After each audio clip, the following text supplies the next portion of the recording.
antigamente a gente não tinha tanto diagnóstico do autismo. Sim. Se fala, eu não sei se isso também é muito forte, em uma epidemia. É muito forte. É muito forte. Um pai de um autista amigo meu disse: Juliane, a gente está vivendo a epidemia. Eu disse: não sei por quê. Aí ele veio com as explicações. Mas eu achei muito forte, né? Não sei. Porque epidemia é de uma doença, aí você vê. É uma condição. Então não é epidemia, né? E se a gente for analisar estudos mais antigos, né? O autismo ele já existia. Sim. Né? Só que a gente ele não vinha sendo detectado. Isso. Não tinha esse diagnóstico, não tinha os tratamentos, né? A gente não tinha esse olhar para o autismo, para essas condições, né? Então, as crianças daquela época, eles eram tratados como débil mentais, né? Tem retardo mental, eram isoladas, não estudavam, né? Ninguém acreditava no potencial daquela pessoa e ali ela era medicada e acabava se tornando inútil, não é verdade? Então, assim, hoje, não. Hoje nós olhamos para a criança autista como ser particular, singular, que precisa de todo acolhimento, todo amor e que existe sim uma prevenção que pode levar os autistas a ter uma qualidade de vida maravilhosa. Interessante, não sabia disso, Sibeli. Olha, tem autistas que têm um QI elevadíssimo. Sim. E uma coisa que eu observei é o seguinte: o QI elevado, ele não quer dizer que o indivíduo vai ter sucesso na vida. Sim. Por quê? Porque para você ter sucesso na vida, primeiro você precisa dos estímulos certos. Segundo, você precisa ter oportunidade, porque às vezes você aprende coisas com muita facilidade ou aprende determinadas coisas com muita facilidade, mas você não é estimulado, né? Você, por exemplo, temos autistas que pintam maravilhosamente, mas eles não são estimulados. As famílias, às vezes, têm uma condição financeira parca, não vai ter dinheiro para comprar o material para o desenvolvimento dessa qualidade, né? Nesse indivíduo.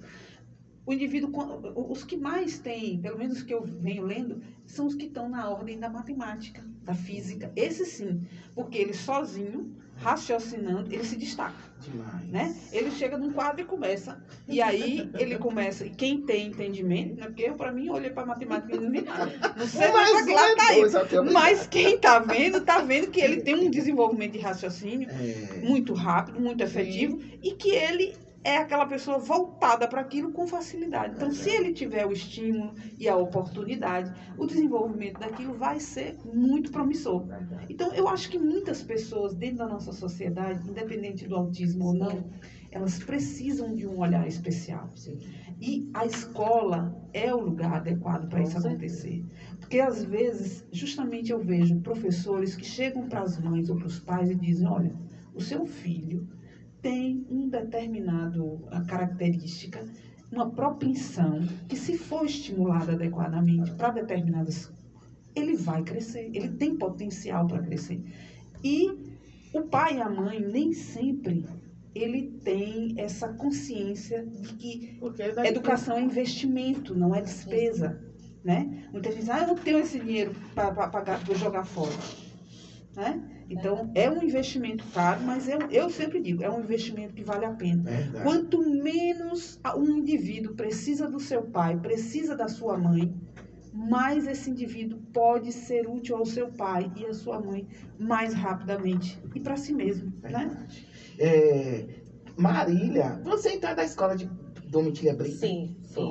Estudei lá, que obrigada. Entendeu? Pro Carmita, Marília, um abraço a toda a escola do Domitília Brito. Pro Mirinha. Sim, lógico. Pro Lurdinha. É o trio. Então, é o trio. Resumindo, então, minha amiga Cíntia Brito, minha irmã, então, o pessoal aqui mandando um grande abraço para você. Carlinha tá aqui dizendo: Paulinha sempre foi apaixonada pela educação especial. É uma profissional de excelência. Giovanni, meu acho apaixonado, nunca mais tinha entrado na live, entrou aqui agora. Um beijo, meu amigo. E você falou uma coisa, uma palavra que para mim representou muito e eu não sei. Sim. Como se prevenir, né? Você falou prevenção. E aí eu acho que talvez seja a base dessa pirâmide, né? Fala aí um pouquinho pra gente, por favor, Paulo. Vamos lá. Vamos imaginar uma criança não verbal. Sim. Né? Essa criança, ela não é verbal Então, você logo acha que ela não tem condições de ler ou de escrever, né? Pela condição dela, por ela não ter a interação social. E aí você retira dela essa competência. Sim. Simplesmente pelo fato de achar. De achar, Sim. do achismo. Sim. E o que é que nós, enquanto escola, começamos a fazer? A potencializar essas competências. Então, é a nossa prevenção para o futuro. É a gente observar o que ele gosta, o que ele faz, Sim. qual é o hiperfoco daquela criança, o que é que ele mais gosta. É você se adaptar, trabalhar com eles, o que nós chamamos de AVD, que são atividades de vida diária, que geralmente eles não fazem em casa. E aí os pais querem fazer no lugar deles. Sim. Né? É. Querem fazer no lugar. E aí muitos pais, alguns chegam na escola ou já com esse pensamento. Ele não vai aprender, né? Porque a condição dele é essa, ele se comporta de tal maneira. Ou eles exigem que a escola precise ensinar daquela maneira para a criança. Que ele acha que é o correto. É. E aí a gente vai compreender o que a criança nos traz, né? Porque a primeira coisa que a gente faz é a observação.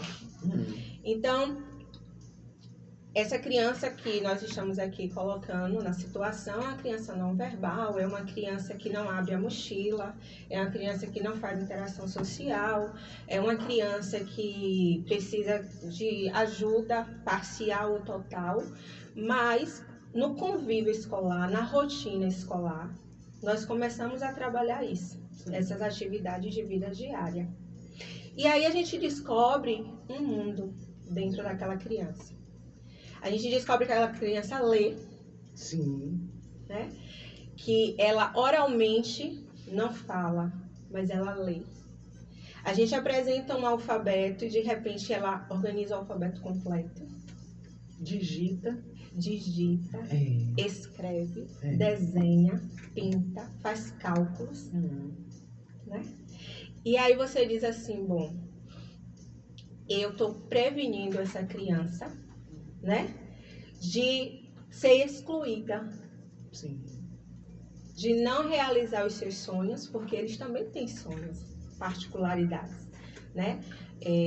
A gente tem vivências com crianças que amam a leitura e não são verbais. E que já leram vários livros. Vários livros. E que em algum momento elas apresentaram aquele aprendizado. Sim. Ou em casa, ou na própria escola, ou em outro ambiente. E aí começam os relatos, né? E essas crianças que fazem as terapias, que tem esse acompanhamento multidisciplinar, aí sim a gente vê caminhar ainda melhor, né? Então, assim, a inclusão, ela não acontece só dentro da escola. Ela não acontece só na sala de aula. Ela começa em casa. E eu acho que o papel da escola hoje tem sido muito importante, muito importante. Porque alguns pais delegam para a escola total responsabilidade, mas essa responsabilidade é compartilhada. Exatamente. É compartilhada. Delega para babá, né? no celular. Sim. Então a gente pode sim potencializar. Eles têm competência, eles têm habilidades diferentes, diversas, e a gente tem esse poder, quanto professor, orientador, mediador daquela criança, de inserir eles em um futuro bem melhor. Sim. Eu assisti uma série coreana que chama-se Advogada Extraordinária. Já ela Foi autista. Isso. E assim, você vê, ela é extremamente inteligente. A dificuldade dela é de percepção, né? De interação emocional. Né? Você vê claramente que ela não tem dificuldade, não gosta de ser tocada, Os espaços. não entende as emoções. Você expressa uma coisa, ela tem uma interpretação literal do que você fala. Então, mas em termos de capacidade profissional, ela é extremamente inteligente, entendeu? Um raciocínio muito conciso, uma memória muito boa. Então, você vê que as potencialidades do indivíduo, elas não estão fechadas, né? Por conta de traços da personalidade que estão fechados pelo autismo, né? Por essa condição. É. Sim. E cá, uma pergunta. Existem vários, tem características que são próprias, por exemplo, que você vê muito comum, ou tem, porque assim, como identificar, né? A gente aí, eu tô falando com esse pai que tá ouvindo a gente, e que pode, porque tem coisas que são muito características, né? Sim. Aí você diz assim, poxa, Juliene, eu tenho uma mãe que tá ouvindo a gente, poxa, meu filho tem essa característica. O que vem como principal, né? O que a gente pode observar? Eu vou lhe dizer uma coisa, por exemplo, meu filho, ele tem TDAH, Sim. né? Tem TDAH, mas o negócio dele é a matemática, sabe? Ele tá fazendo engenharia, e com TDAH, teve muita dificuldade na alfabetização, mas hoje passou na Universidade Federal, entendeu? Sim. Porque ele fez isso, ele pegou as competências, você falou essa palavra algumas vezes, né? E ele potencializou para matemática, para física e para química, que a gente não sabe nem para onde vai.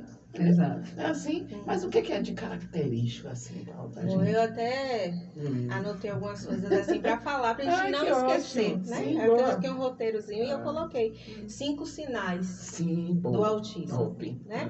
Que é geralmente o que a gente pede até orienta os professores para observar, Sim. né?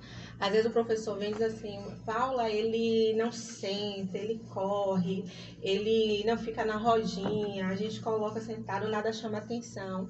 E aí a gente faz uma indicação, ó, observa esses pontos aqui e anota. Sim. Se sim, se não, Boa. tudo bem. Então eu vou apresentar aqui 5 sinais, né? Que a gente pode assim, por favor, isso não é diagnóstico, Não, né? nunca. Mas é algo que a gente pode estar observando e fazendo encaminhamento, se for na escola, ou procurando um profissional. Geralmente eles têm dificuldade na interação social. Então eles não olham nos olhos, né? Eles não prestam atenção nas coisas ao redor, né? Eles vão sempre focar em outra coisa que está acontecendo, nunca no que todo mundo está fazendo. Sim. Né? Eles têm dificuldade na comunicação. Então eles não iniciam uma conversa e terminam. Para pelo meio? Né? Ou eles apresentam ali o que a gente chama de ecolalia, a repetição de algumas palavras. Você diz à criança assim, oi, tudo bem? Ele repete, oi, tudo bem. Como é seu nome? Como é seu nome? Sim. Então, observa, Sim. né? Observa aí essas frases repetidas. E às vezes são frases também tardias. Sim. São aquela criança silenciosa, mais quietinha ali. Em determinado momento ela repete alguma coisa que ela ouviu. Ou então responde alguma coisa que ela ouviu lá muito tempo Isso, depois. há muito tempo, né? Ou algo que ela assistiu, até um pedacinho de uma música que ela ouviu.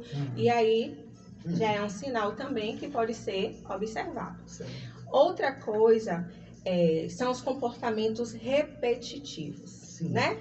Balançar as mãos, os pés, balançar o cabelo, ou girar as coisas, né? Sim. Alguns pegam assim tampinhas bem pequenas e conseguem colocar para girar. Sim. E ali ele para até o brinquedo parar e daqui a pouco ele joga de novo e passa um tempo naquilo ali. Sim. Que tem também a questão do hiperfoco, que isso é muito comum. A criança gosta muito, muito de determinado objeto. Então ele coleciona. E os pais começam a doar, né, aqueles brinquedos, aqueles objetos que a criança gosta. E eles começam a organizar por cor, por tamanho, enfileirar, colocar tudo certinho. Eu Então, tenho um sobrinho assim, que ele só usa o mesmo sapato. né? Então eles têm interesses restritos. Sim. Então é um ponto a se observar, verdade. né? Também tem a questão do comportamento motor, andar na ponta dos pés. Sim. A maioria deles andam na ponta dos pés, né? Por quê, né? Eles têm uma sensibilidade, É. né? Eles Tátil, têm, no caso, na ponta dos pés. sim, eles têm uma sensibilidade e eles ficam na ponta dos pés. Sim. Até mesmo quando a gente aprende os manejos, né? Para em caso de desregulação, a gente utiliza ou areia ou banco de areia para eles pisarem ou água para Sim. acalmar. Né? Então são alguns pontos que a gente pode estar observando em casa ou o profissional na escola também está observando e tentando ali encontrar o que possa auxiliar aquela criança até que se feche ou não um diagnóstico. Pois é, vamos mandar aqui alguns abraços. O pessoal está aqui na live.